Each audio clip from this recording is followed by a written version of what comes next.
Hello साथी, कैसे हैं आप सभी। आशा करता हूं कि आप लोग अच्छे से होंगे। आपकी पढ़ाई बहुत बढ़िया तरीक़ा से चल रही होगी। आज मंजू एकेडमी के ऑनलाइन प्लेटफार्म पर हम निखिल राजनीतिक विज्ञान के जो MCQ प्रश्न बिहार बोर्ड में पूछे जाते हैं उसका एक सीरीज लेकर के आए हैं आप सबों के बीच।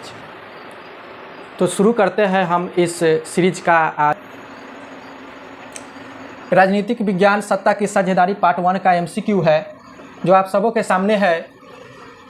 भारत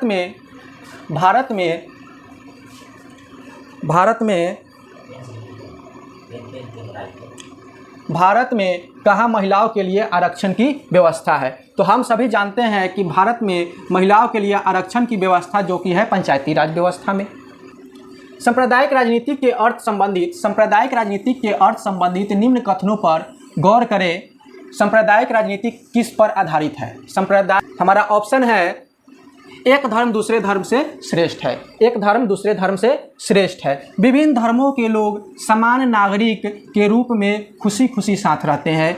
एक धर्म के अनुयायी एक समुदाय बनाते हैं। एक धर्म के अनुयायी एक समुदाय बनाते हैं। और हमारा चौथा जो हमारा ऑप्शन है, एक धर्म के समूह का प्रभुत्व बाकी सभी धर्मों पर कायम रहने में शासन की शक्ति का प्रयोग नहीं किया जाना चाहिए। अरे साथी, इसका उत्तर क्या होगा? एक धर्म दूसरे धर्म से श्रेष्ठ है। एक धर्म दूसरे धर्म से श्रेष्ठ है, चाहे महत्व अलग अलग दृष्टि से देते हैं। चलिए, हमारा तीसरा प्रश्न है, निम्नलिखित व्यक्तियों में कौन लोकतंत्र में रंग भेद के विरोधी नहीं थे?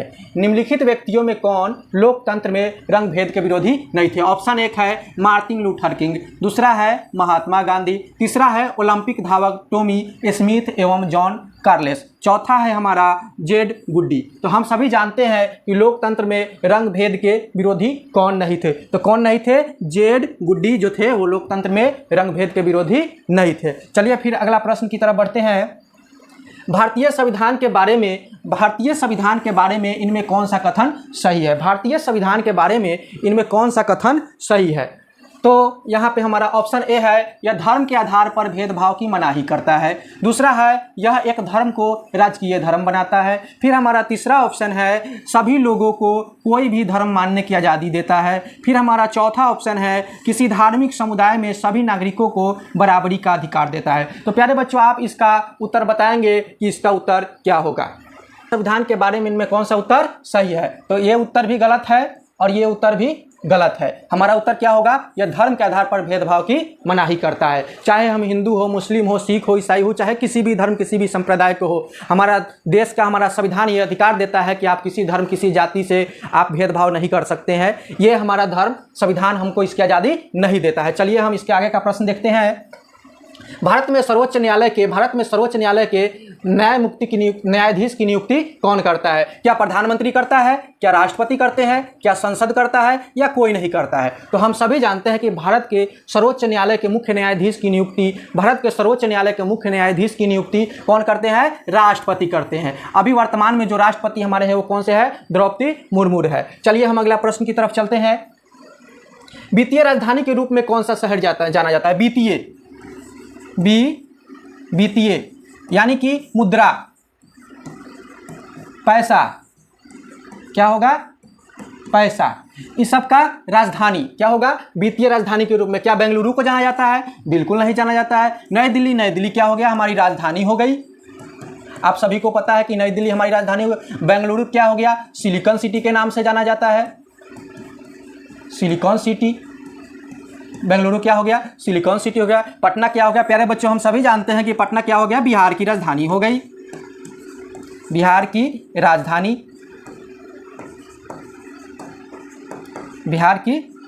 हो गई। लेकिन जो हमारा मुंबई है वो क्या हो गया? हमारा वित्तीय राजधानी हो गया। यही तरफ बढ़ते हैं और हमारा एक प्रश्न है, जब हम लैंगिक विभाजन की बात करते हैं तो हमारा क्या अभिप्राय होता है? जैसे मान के चलिए, पहला हमारा है स्त्री और पुरुष के बीच जैविक अंतर। दूसरा ऑप्शन कह रहा है कि समाज द्वारा स्त्रियों और पुरुषों को दी जाने वाली असमान भूमिका। तीसरा हो गए बालक और बालिकाओं की संख्या का अनुपात। चौथा हमारे पास ऑप्शन है लोकतांत्रिक व्यवस्था में महिलाओं को मतदान का अधिकार न मिलना। क्या ये हम लैंगिक विभाजन की बात करते हैं तो हमारा ये अभिप्राय हो सकता है? क्या हमारा अभिप्राय ये हो सकता है, क्या हमारा अभिप्राय ये हो सकता है, या अभिप्राय मेरा ये हो सकता है, या ऑप्शन क स्त्री और पुरुष के बीच जैविक अंतर। प्यारे बच्चों आपको बताना है कि इसका उत्तर क्या होगा। जब हम लैंगिक विभाजन की बात करते हैं, जब हम लैंगिक विभाजन की बात करते हैं तो इसका ऑप्शन क्या होगा मेरे प्यारे साथी, आप लोग बताइएगा। स्त्री और पुरुष के बीच जैविक अंतर, समाज द्वारा स्त्री और पुरुषों को दी जाने वाली असमान भूमिका। तो मेरे प्यारे साथी हमारा उत्तर ख होगा, समाज द्वारा स्त्रियों और पुरुषों को दी गई असमान भूमिका। चलिए हम फिर अगले प्रश्न की तरफ बढ़ते हैं। लोकतंत्र जनता के द्वारा शासन है, यह किसने कहा था? लोकतंत्र जो जनता के द्वारा तथा जनता के लिए शासन है, यह किसने कहा था? किसने कहा था मेरे प्यारे साथी? द्वारा तथा जनता के लिए शासन है, यह कथन किसका है? तो अब्राहम लिंकन का है। कथन किसका है? अब्राहम लिंकन का। चलिए हम अगला प्रश्न बढ़ते हैं। संघ सरकार का उदाहरण है, संघ सरकार का उदाहरण है, क्या अमेरिका है, क्या चीन है, क्या ब्रिटेन है? मेरे प्यारे साथी बताइएगा कि इनमें से कोई नहीं संघ सरकार का उदाहरण है। तो हमारा ऑप्शन क जो है वो बिल्कुल राइट आंसर होता है। चलिए फिर हम नेक्स्ट प्रश्न की तरफ बढ़ते हैं। सांप्रदायिक राजनीति आधारित होती है धर्म पर, जाति पर, क्षेत्रफल। तो हम सभी जानते हैं कि सांप्रदायिक राजनीति किस पर आधारित होता है? धर्म पर। क्या होता है? धर्म पर। चलिए फिर नेक्स्ट प्रश्न बढ़ते हैं।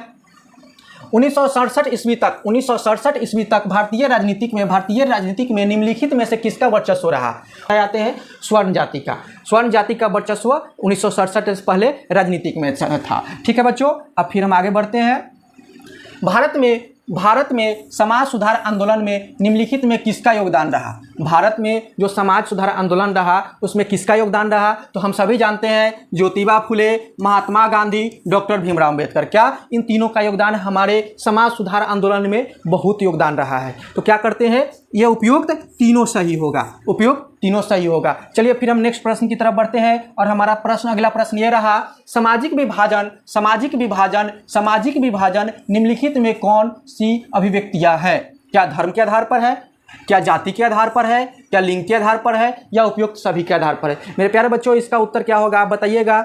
भी है यानी कि उपयुक्त सभी। हमारा उत्तर क्या होगा? उपयुक्त सभी, क्योंकि सामाजिक विभाजन इन सबों के आधार पर किया जाता है। चलिए प्यारे बच्चों फिर अगला प्रश्न को हम देखते हैं।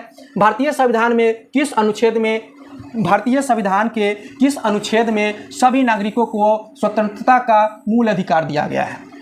हम जानते हैं कि स्वतंत्रता जिसको क्या कहते हैं, हमें बोलने की आज़ादी होना चाहिए, हमें कहीं भी जाने का आज़ादी होना चाहिए, किसी जगह बैठ करके एकत्रित होकर के शांति ढंग से किसी चीज़ का प्रदर्शन करने की हमको आज़ादी होनी चाहिए, बोलने का अधिकार होना चाहिए। तो ये सब किस में दिया गया है हमको? अनुच्छेद 19 में। किस में दिया गया है मेरे प्यारे साथी? अनुच्छेद 19 में। अनुच्छेद 19 में हमको क्या दिया गया है? भारतीय संविधान के सभी नागरिकों को स्वतंत्रता का मूल अधिकार दिया गया है। चलिए फिर आगे बढ़ते हैं। अनुच्छेद धर्म, वंश, जाति या जन्म।